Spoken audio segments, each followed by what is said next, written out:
नमस्कार दोस्तों, क्या आपने कभी सोचा है कि हमारी यादें, हमारी बुद्धिमत्ता, हमारी सोच और हमारी पहचान कहाँ बसती हैं? यह सब कुछ हमारे शरीर के सबसे कॉम्प्लेक्स हिस्से से कंट्रोल होता है और वो है ह्यूमन ब्रेन। परीक्षाओं में अक्सर एक सीधा सवाल पूछा जाता है कि मानव शरीर में मस्तिष्क का वजन कितना होता है?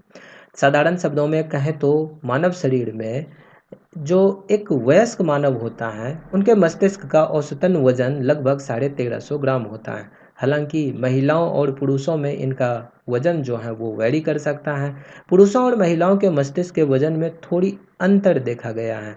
औसतन पुरुषों में मस्तिष्क का वजन महिलाओं की तुलना में थोड़ा अधिक होता है, लेकिन इसका अर्थ बुद्धिमत्ता से बिल्कुल नहीं है। तो आप लोग ऐसा किसी को बिल्कुल भी ना कहें कि महिलाओं में दिमाग कम होता है। बस वज़न ही कम है। वज़न कम होने का मतलब ये नहीं है कि उसमें बुद्धिमत्ता कम है, इंटेलिजेंस कम है। इंटेलिजेंस के ऊपर अभी हम लोग थोड़ी देर में चर्चा करेंगे। वैज्ञानिक शोधों से यह बात भी सामने आई है कि पीढ़ी दर पीढ़ी नई जनरेशन में मस्तिष्क का विकास और आईक्यू स्तर बढ़ता जा रहा है। न्यूरॉन्स के इस असीम जाल को समझना ही आज का हमारा मुख्य उद्देश्य है। तो अगर हम लोग देखें तो अध्ययन की सुगमता के लिए हम मानव मस्तिष्क को मुख्य रूप से 3 भाग में विभाजित करते हैं। फोर ब्रेन, ये हमारे ब्रेन का सबसे आगे वाला हिस्सा होता है और ये हिस्सा सबसे बड़ा हिस्सा होता है। फिर आता है मिड ब्रेन, जो कि दृष्टि यानी कि विज़न और सुनने यानी कि जो हम लोग हियर करते हैं, सुनते हैं, आवाज़ को जो सुनते हैं, तो सुनने के संकेतों को प्रोसेस करते हैं और हम लोग जो देखते हैं उनको प्रोसेस करता है। और हिंड ब्रेन संतुलन और अनैच्छिक क्रियाओं को संभालता है। इन सब में सबसे महत्वपूर्ण और विशाल भाग है सेरेब्रम, जो फोर ब्रेन का हिस्सा है। अपने माथे के ऊपरी हिस्से पर हाथ अगर आप लोग रखेंगे, यही सेरेब्रम का क्षेत्र होता है। तो ये वाला हिस्सा जो है वो सेरेब्रम का क्षेत्र होता है।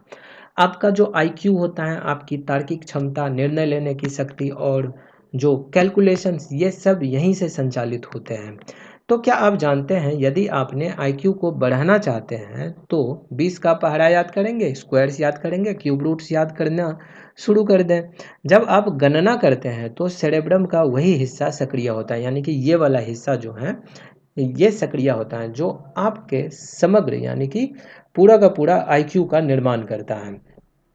तो अब बात करते हैं हम लोग स्मृति यानी कि मेमोरी की। हमारी याददाश्त कोई एक सिंगल फाइल नहीं है, बल्कि इसके अलग अलग प्रकार होते हैं। स्मृति के मुख्य रूप से 5 प्रकार देखे गए हैं, नोटिस किए गए हैं। उसमें से पहला है short term memory. Short term memory ये 20 से 30 सेकेंड से लेकर कुछ मिनटों तक रहती हैं। जैसे कि देख लेते हैं कि आप लोग किसी का फ़ोन नंबर लेते होंगे तो थोड़े समय के लिए ये याद रहता है, फिर हम उसको भूल जाते हैं। तो ये जो है शॉर्ट टर्म मेमोरी में जाकर के स्टोर होता है। दूसरा है सेंसरी मेमोरी। सेंसरी मेमोरी ये केवल 5 से 10 सेकेंड तक रहता है। जैसे कि हमारी जो इंद्रियां होती हैं, स्वाद हो गया, सुगंध हो गया, दृश्य हो गया, इनके द्वारा प्राप्त तुरंत की जानकारी जो होती हैं वो शॉर्ट टर्म मेमोरी में, ये सेंसरी मेमोरी में जा कर के स्टोर होती हैं। फॉर एग्जांपल देखें तो रास्ते में जैसे हम लोग बहुत सारी गाड़ियां देखते हैं, आगे चलते हैं तो बहुत सारी गाड़ियां देखते हैं और उनके नंबर प्लेट्स को देखते हैं, नंबर देख करके उनको पढ़ भी लेते हैं, लेकिन याद नहीं रहता। तो ऐसे मेमोरी जा कर के स्टोर होते हैं सेंसरी मेमोरी में। तीसरा है लॉन्ग टर्म मेमोरी। जब हम बार बार किसी चीज़ को रिवीजन करते हैं, अभ्यास करते हैं, तो अभ्यास करने से जो ये जानकारी होती है, ये स्थायी मेमोरी में जा कर के दर्ज हो जाती हैं। तो किसी चीज़ को बार बार हम अगर रिपीट करेंगे तो वो स्थायी मेमोरी में जा कर के स्टोर हो जाता है। फिर एक होता है एपिसोडिक मेमोरी।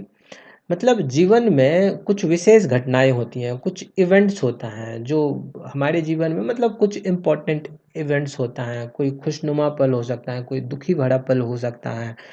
तो ये एपिसोडिक मेमोरी में जा कर के ये वाला मेमोरी स्टोर होता है। जैसे कि बचपन में पहली बार अगर हमें चॉकलेट्स मिला हो, साइकिल मिला हो, गिफ्ट मिला हो, तो इस तरह की चीज़ें जो हैं, या फिर किसी तरह का कोई बड़ा हादसा हो गया हो, तो ये सब जो हैं जा कर के एपिसोडिक मेमोरी में स्टोर हो जाता है। इन्हें आप जीवन भर भूलते भी नहीं हैं।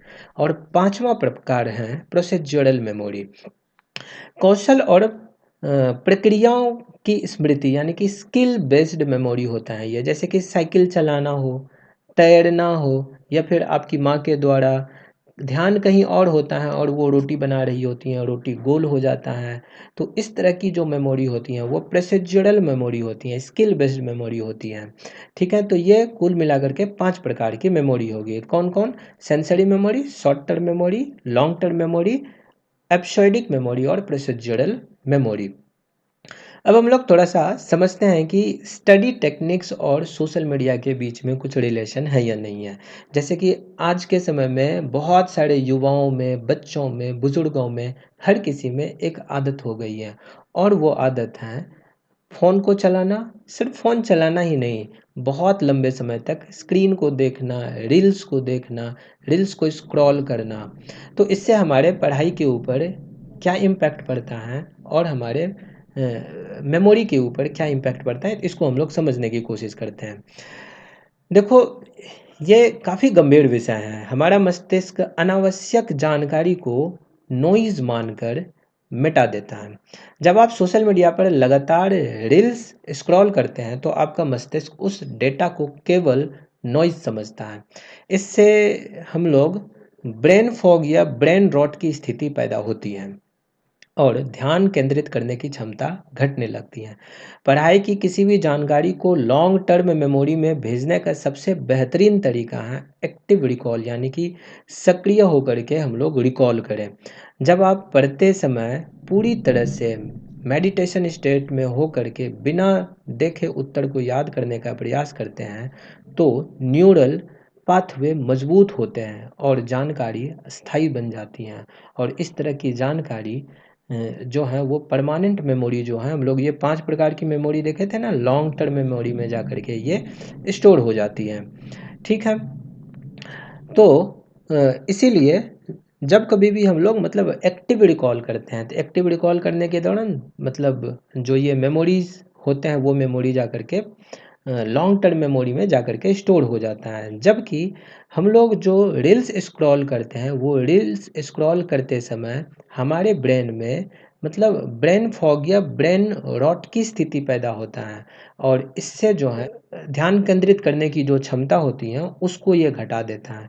तो इस वजह से वो हमारे जो फोकस करने की जो क्षमता होती है उसको वो रिड्यूस कर देता है। ठीक है, तो अब जैसे देखो सेरेब्रम जो होता है, सेरेब्रम 2 भाग में बांटा गया है, लेफ्ट हेमिस्फेयर और दूसरा है राइट हेमिस्फेयर। लेफ्ट हेमिस्फेयर में मतलब लेफ्ट ब्रेन की अगर बात करें तो ये हमारे लॉजिक हो गया, मैथमेटिक्स हो गया, लैंग्वेज हो गया या फिर वैज्ञानिक दृष्टिकोण के लिए ये जिम्मेदार होता है। यानी कि ब्रेन का जो हमारा ये लेफ्ट साइड वाला हिस्सा है, ये वाला हिस्सा। ठीक है, और ब्रेन का जो राइट वाला हिस्सा है ये क्रिएटिविटी के लिए, इमेजिनेशन के लिए, संगीत हो गया, कला हो गया या फेशियल रिकॉग्निशन के लिए ये जिम्मेदार होता है। तो लेफ्ट ब्रेन का काम अलग है और राइट ब्रेन का काम अलग है। तो इन दोनों हिस्सों को आपस में जोड़ने वाली तंत्रिक तंतुओं की पट्टी को कॉर्पस कैलोजम कहते हैं।